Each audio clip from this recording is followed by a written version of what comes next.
Hilemos ideas, hilemos debates, hilemos una propuesta. El mundo necesita ciencia y la ciencia necesita mujeres. Esto es Hilando Ciencia. Hola, ¿qué tal? Soy Elsa Ángeles y gracias por acompañarnos en una edición más de Hilando Ciencia, un esfuerzo radiofónico por colocar en el debate público la importancia de las mujeres en el mundo científico, pero también las difíciles condiciones de desigualdad en que se desarrollan. Hoy tenemos como invitada a una doctora en Ciencias de la Educación, cuyas líneas de investigación están enfocadas a estudios sociales y culturales relacionados con diversidad, interculturalidad, género, niñas, niños y mujeres de origen indígena, violencias y derechos humanos. Se trata de Rosalena Durán González, pero antes les invito a escuchar una breve semblanza de nuestra invitada. Hilando Ciencia. Rosalena Durán González es licenciada en Educación por la Universidad Pedagógica Nacional. Cuenta con especialidad en docencia, maestría y doctorado en Ciencias de la Educación por la Universidad Autónoma del Estado de Hidalgo y es miembro del Sistema Nacional de Investigadores Nivel 1. Desde 2008 es profesora investigadora en el área académica de Ciencias de la Educación en esta casa de estudios.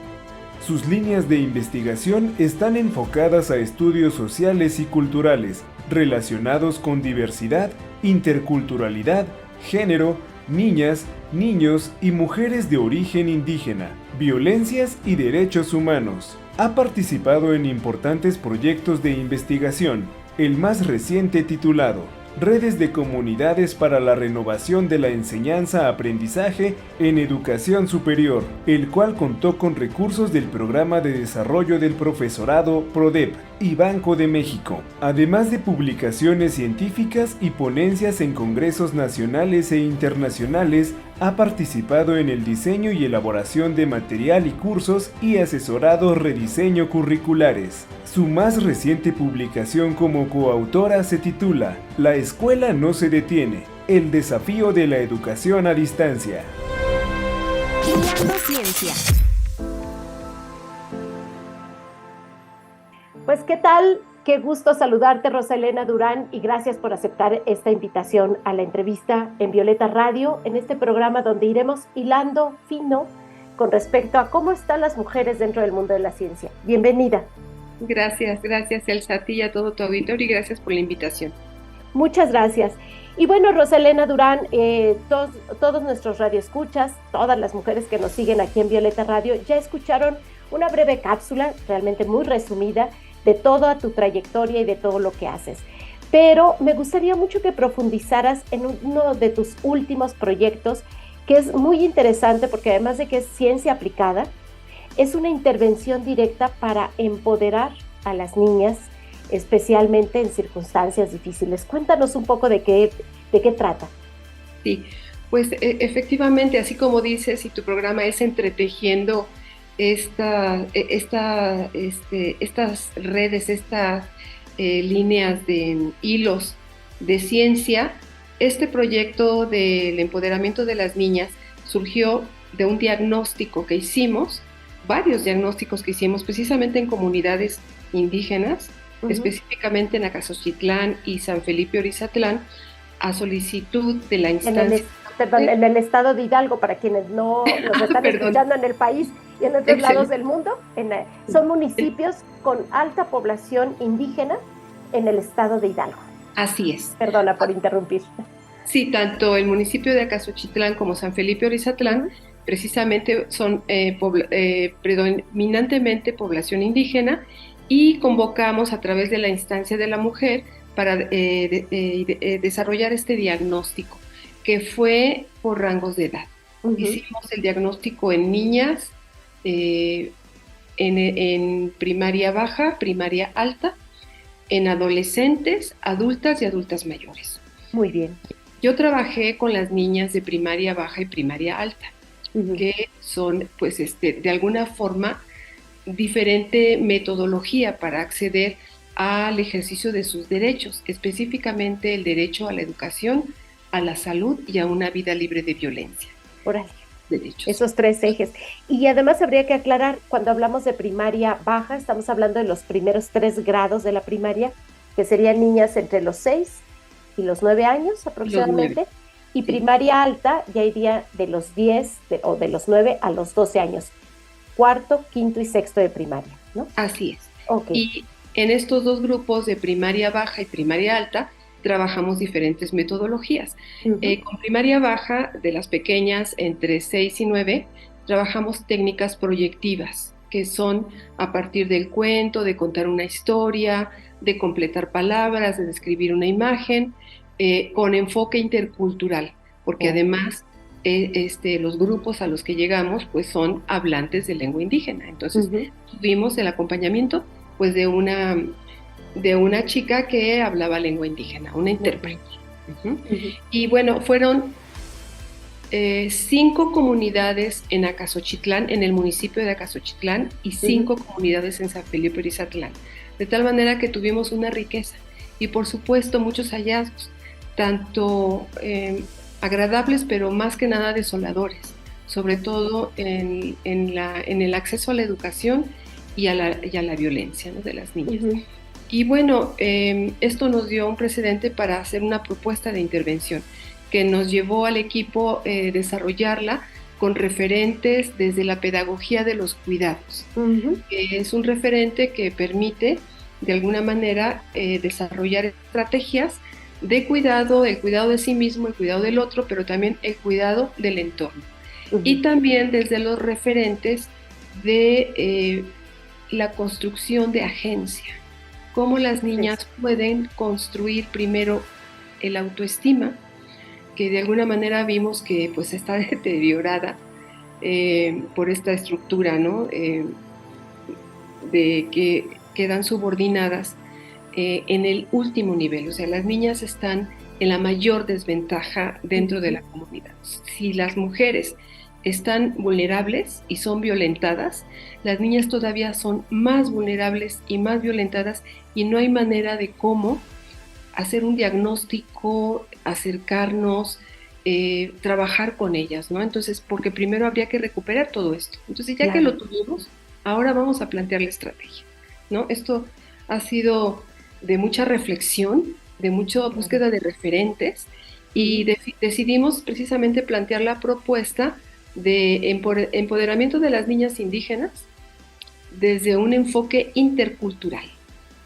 ¿Qué significa esto, Rosalena? Desde un enfoque intercultural. El empoderamiento va un poco más allá. Es la construcción de agencia en donde las niñas puedan tener herramientas, primero de confianza en sí mismas, de que puedan construir un proyecto de vida viable a corto, a mediano y a largo plazo, que puedan tener alternativas, que podamos identificar redes de apoyo inmediato entre familiares, escuela y otras instituciones, porque de esto se trata aquí de ir vinculando, ¿no? Entonces, el empoderamiento está pensado en esto.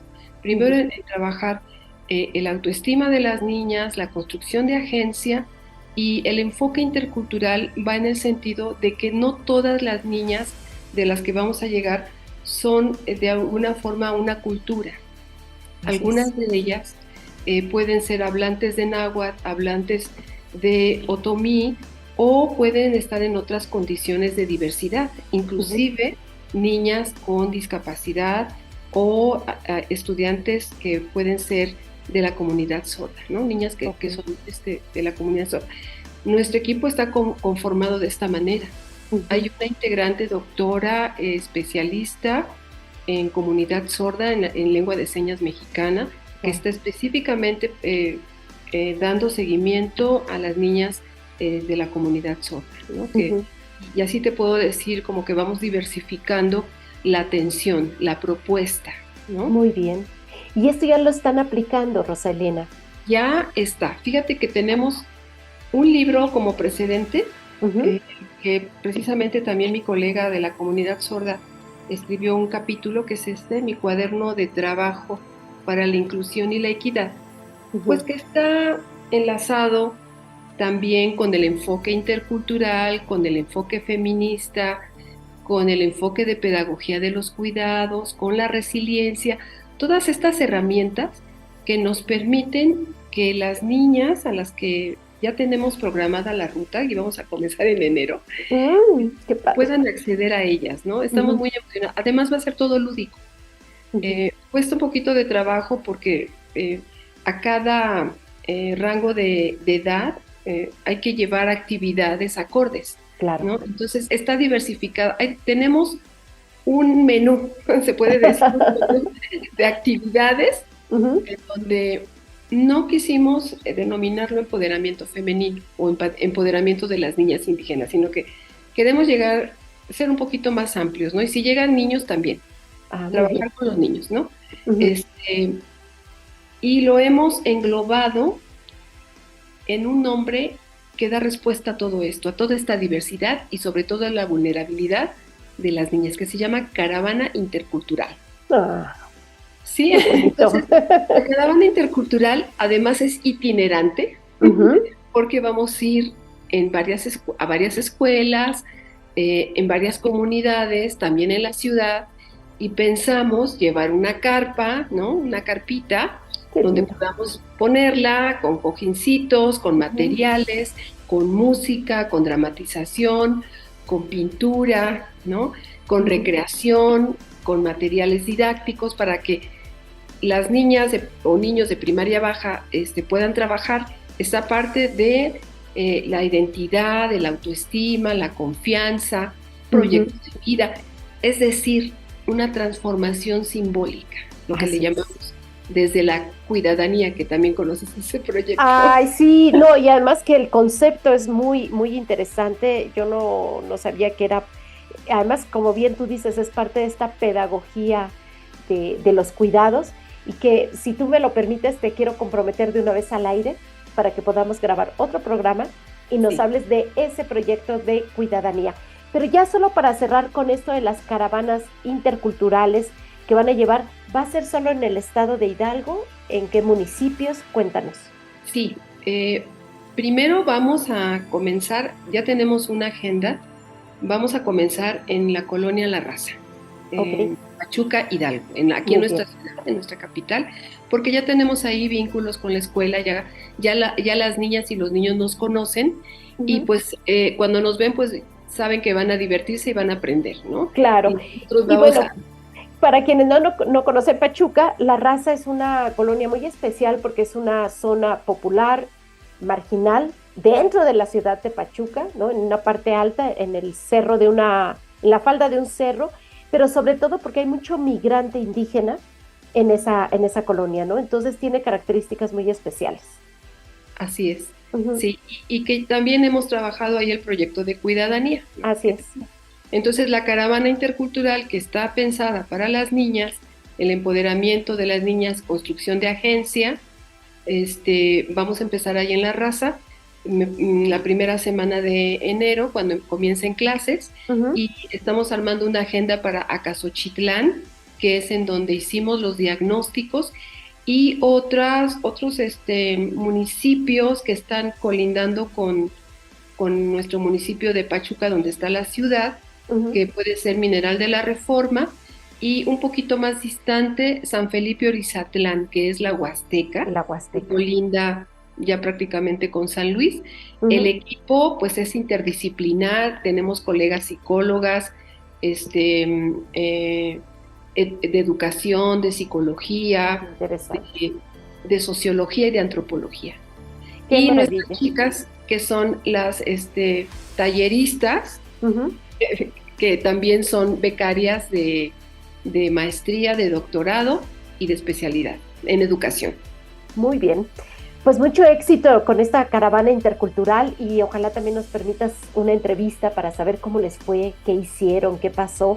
Y pues seguramente, conociéndote, a raíz de los resultados que arroje esta caravana intercultural, estarás tejiendo el siguiente proyecto, el siguiente escalón, porque te conozco muy bien y sé que no te quedas quieta con todo esto. Así que muchas felicidades por este proyecto.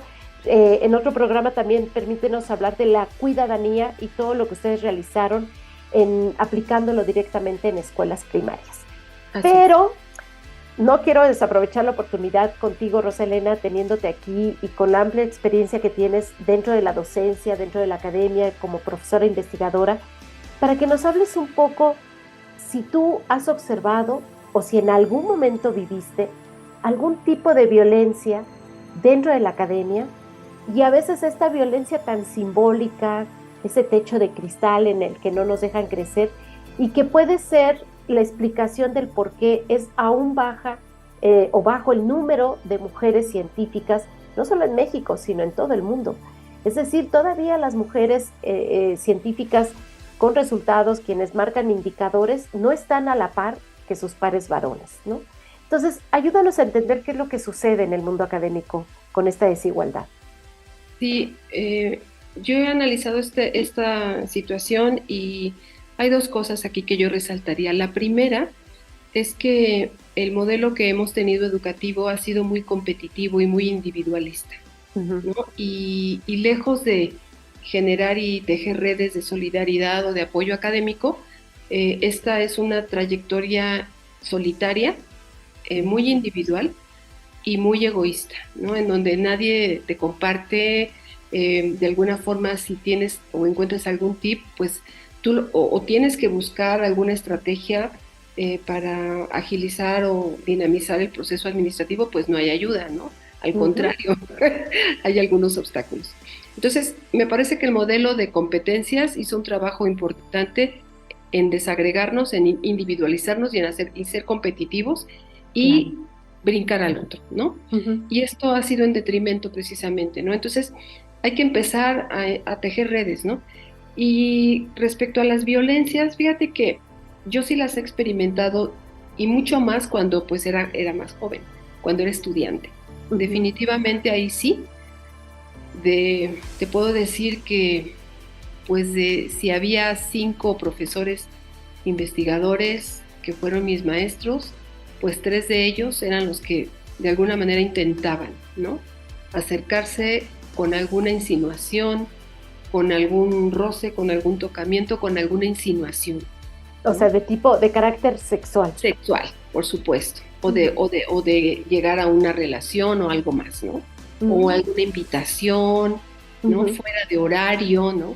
Alguna cita para asesoría fuera de horario, cosa que a mí se me hacía extraño, ¿no? O excesivos halagos, ¿no? Esto suena sospechoso, o sea, para un estudiante suena sospechoso, sobre todo cuando eres un estudiante de maestría, en donde estás ahí apenas abriéndote camino, y pues el gurú de los gurús te dice y te halaga y que tú eres muy buena y que todo esto, pues uno como que tiene esas sospechas, ¿no? Porque uno está formándose. Sin embargo, bueno, pues no di pie a más, pero sí estuve enfrentando esto, ¿no? Esta parte del acoso. Y sobre la violencia, pues es Perdón, eso. yo voy a hacer una interrupción porque hay que recordar que tú estás en el área académica de ciencias de la educación. Sí. ¿Es de mayoría población femenina o Sí. me lo estoy imaginando? Es predominantemente femenina, así es. Y tú no diste pie, no lo permitiste, pero lo detectaste. Claro. ¿Fuiste testigo de otras compañeras que no tuvieran herramientas para poder visualizarlo y poner un freno antes? Porque entonces a lo mejor para algunos docentes que se manejaran bajo esos márgenes éticos, más bien muy poco éticos, de acoso, de hostigamiento hacia las alumnas, viste que pudieran lograr sus propósitos con facilidad siendo una población educativa predominantemente femenino. Sí, lo he visto, lo vi en varias ocasiones, abusando de esta relación asimétrica, ¿no? Porque el tener el poder, el docente o el profesor, el poder de ser el docente y de decidir, eso es un abuso, es una relación asimétrica, ¿no? Así es. En donde muchas veces la estudiante pues se deja llevar también, ¿no? Por los halagos o por el acoso, ¿no? Yo he visto que una alumna le costó mucho trabajo salir de una relación de acoso. que no teníamos las herramientas. Desafortunadamente nos falta esto, ¿no? Conocer las herramientas, primero conocer, a identificar esta violencia. Así es. Sutil, muy sutil, que cuando uno ve, ya está uno involucrado. Uh-huh. Tan sutil que parece que se da como natural, pero es una estrategia, ¿no? Y además, un mecanismo tan como, ¿cómo te diré? He conocido algunos personajes que ya una vez que consiguen esto, pues bueno,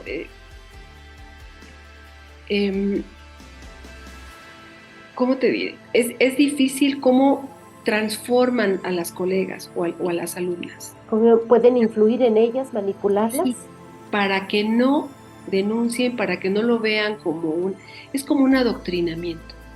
Y no lo vean como abuso, ¿no? Así es. Qué barbaridad. No se denuncia, ¿no? Uh-huh, uh-huh. Como que te invierten la relación, ¿no? Como que tú eres la que está propiciando esto. Así. Wow. Tan sutil. Así es. Sí.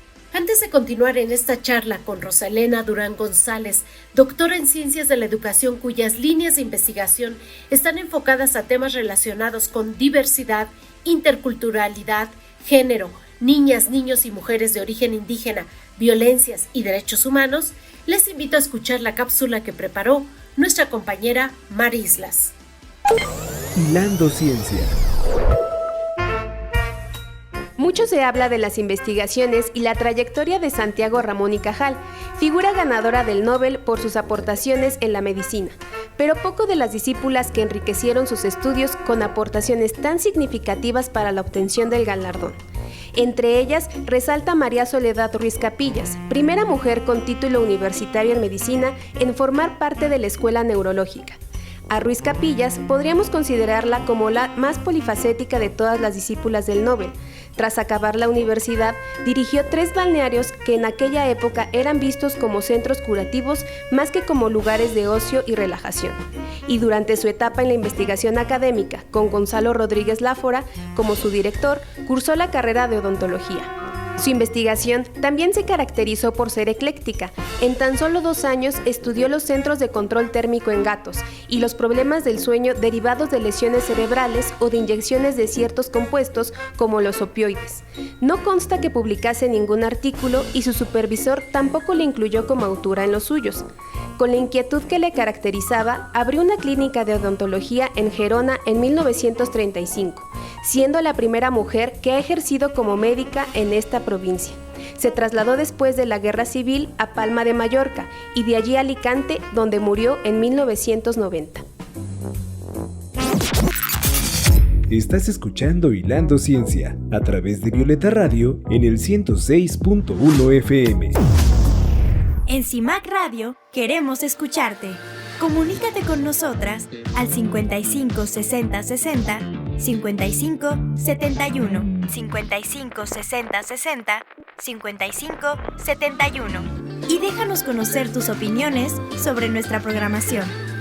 CIMAC Radio, periodismo con perspectiva de género. Hilando Ciencia.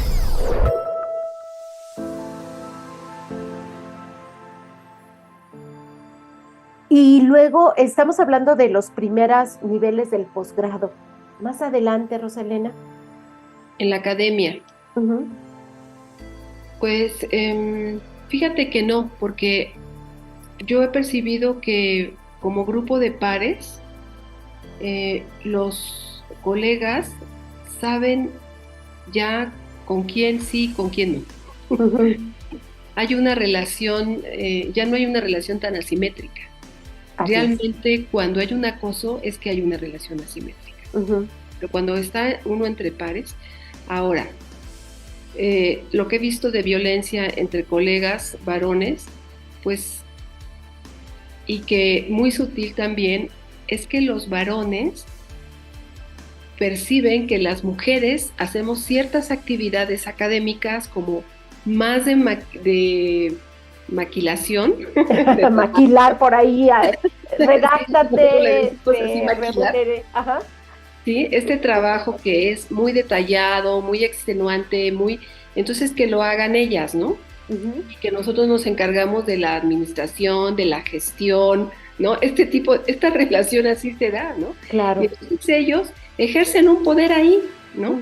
Un poder en donde se sienten en una jerarquía por ser varones, ¿no? Y lo vemos también cuando académicamente se privilegia que a los colegas varones les privilegian también el presentar los trabajos, los proyectos, los libros, ¿no? Entonces, veo que sí hay una preferencia.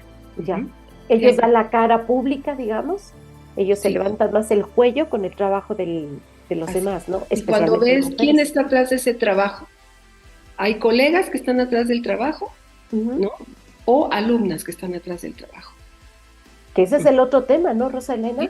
Ese es un código de ética que yo les he dicho a mis alumnas y a mis alumnos. Ustedes no deben de permitir que su trabajo sea apropiado por otro profesor o profesora, en donde lo que ustedes hicieron, primero tienen que aparecer. Y si ustedes hicieron la mayor parte, tienen que aparecer como primer autor, ¿no? Pero nunca dejarlos fuera. Y eso pasa mucho. Sí, incluso ha habido denuncias a nivel internacional, ahora sí con los grandes gurús de la investigación científica, en países de primer mundo donde creíamos que muchas cosas se habían superado, y hasta ahora están saliendo estas denuncias de el nivel de estrés y depresión en la que se vive estudiando un doctorado. Después, la forma abusiva en la que se explota a un estudiante de doctorado para beneficio de quien va a publicar. Y tercero, esa relación de acoso sexual bajo la lógica de que dependes de mí para finalizar tu doctorado. Pero además, colegas que están en una jerarquía y que bajo en la línea jerárquica hacia abajo, las que están subordinadas, que pueden ser administrativas, secretarias, son las que tienen que hacer el trabajo de todo esto, ¿no? Para que pues él pueda salir adelante, ¿no? Todo este trabajo organizado, estructurado, que es extenuante, que es de tiempo, que es de búsqueda, que es el que está atrás. ¿No? Y ni siquiera lo reconocen. No. Pero sí lo utilizan. Sí. Y por supuesto que hay un intercambio simbólico de bienes, ¿no? ¿A qué te refieres? Pues bueno, yo solicito que me apoyen, me ayuden, y hay un intercambio, ¿no? Un intercambio, por ejemplo, de consideraciones, llegar tarde o tener facilidades accesibles, tener ciertos privilegios, ¿no? De llegar o faltar un día o cosas así, ¿no? O retirarse o algún obsequio, o sea, es un intercambio al final de cuentas. Claro, se permite. Sí. Y esto es parte de lo que se podría, de lo que explicaría que solo una tercera parte, hablando del Sistema Nacional de Investigadores, que eso no significa que es todo el universo de personas que se dedican a la ciencia, desarrollo tecnológico o innovación dentro del país, por ejemplo, en México, pero sí los que están dentro del Sistema Nacional. Cuando llegamos a los niveles más altos, que es de mayor reconocimiento como el nivel 3, ahí baja terriblemente el número de mujeres comparado con el número de varones que han alcanzado ese reconocimiento. Creo que hay una serie de escalones desiguales para ellas que para ellos, para alcanzar estos niveles de reconocimiento, Rosa Elena. Y quizá es parte de estas piedras que arman este escalón es de lo que tú hablas. Sí, y sobre todo también las condiciones que tenemos como mujeres, ¿no? Que tenemos hijos o si tenemos, estás con niños pequeños, pues tienes que atender, ¿no? Entonces no es lo mismo la producción de un varón que tiene toda la estructura a su favor, ¿no? Inclusive, pues, posiblemente no atienda a una familia, a una casa, a una mujer que tiene que atender familia, casa, que tiene que ir por los hijos, porque lo he visto, colegas que salen de la universidad, van por sus hijos, los dejan en casa, regresan y cumplen una siguiente jornada de trabajo en la universidad para luego irse a su casa a la tercera jornada y a la cuarta jornada. Eso es como parte del techo de cristal, ¿no? Porque al final de cuentas, entonces, tampoco puedes llegar a esos lugares de toma de decisiones o donde puedes tomar decisiones para cambiar un poco la realidad con quienes compartes esa misma, pues, desigualdad, digamos, ¿no? Sí, así es. Y bueno, hasta que no cumple uno muchas veces con el rol al que fue asignado o que, al que tú asumes, ya están cambiando un poco los mecanismos, ¿no? Pero administrativamente, pero en la realidad todavía hay obstáculos. En la realidad, aunque esté en el papel y se diga que, bueno, que tenemos derecho a atender a nuestros niños a la hora de clases, ir a reuniones de escuela, todavía hay obstáculos, ¿no? Porque se ve como que, a ver, ¿por qué sale? ¿No? ¿Por qué no está trabajando? ¿No? Entonces esas ausencias son sospechosas, ¿no? Entonces el garantizar que estar ahí, ¿no? Cubriendo el horario. Así es, Roselena. Y bueno, por último, para ir cerrando esta entrevista, ¿qué se te ocurre que podría hacerse como acciones afirmativas o como políticas públicas? ¿Cómo cambiar un poco esta desigualdad, estas condiciones? ¿Cómo manejar esto tan sutil que es, pero que al final está reflejando las estadísticas, ¿no? ¿Qué se podría hacer? Bueno, yo lo veo en mi ámbito académico. Lo que podemos hacer es dejar de estar aisladas como mujeres. Nosotras sentimos la violencia, la experimentamos, sabemos lo que es estar experimentando esta estructura administrativa y muchas veces patriarcal. Y me parece que cuando sumamos y nos reunimos en pequeños grupos a apoyarnos, a solidarizarnos, es como que una parte importante, como tener una red, aunque sea pequeña, de apoyo. Eso ayuda mucho, ¿no? Y apoyarnos de lo que está normado, ¿no? También hacer ejercicio de esta normatividad, de lo que ya está de alguna forma legalizado o normalizado, normado, pues para hacerlo valer, ¿no? Pero lo que yo he visto es que cuando nos reunimos entre colegas, entre pares, y nos apoyamos, identificamos, ¿no? Cuando alguien necesita algo, apoyo, pues estamos ahí. O sea que lo que menos necesitas hacer es mantenerte aislada, trabajar en solitario y esto, no tejer estas redes tan necesarias para hacer más visibles las desigualdades y más exigibles los derechos, ¿no? Así es. Y creo que es complejo porque de repente hay una especie, perdón por lo que voy a decir, soberbia, digamos, intelectual entre el medio académico y sentir que no necesitas de las demás. Sí, lo he visto también, ¿no? Y he visto colegas que se han ido aislando por eso mismo. Así es.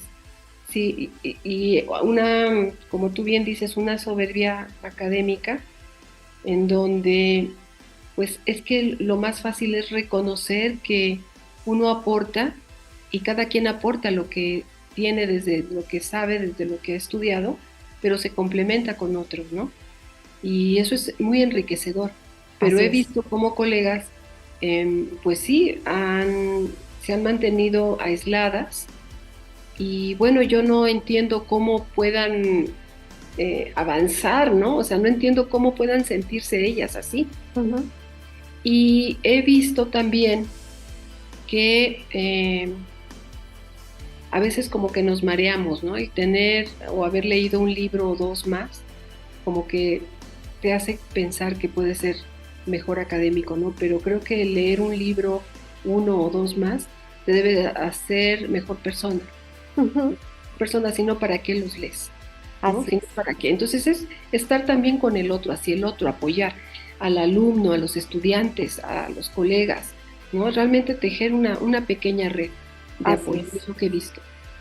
Para finalizar, Rosalena, ¿algún mensaje que quisieras dirigir, especialmente a las más jóvenes, para que se animen? El mundo necesita ciencia y la ciencia necesita mujeres, pero necesitamos que más mujeres se interesen por ello. Sí, fíjate que yo veo a las jóvenes más decididas, más valientes, con mayor claridad de sus objetivos, las he visto. He visto cómo han crecido y me parece que estamos haciendo un buen trabajo.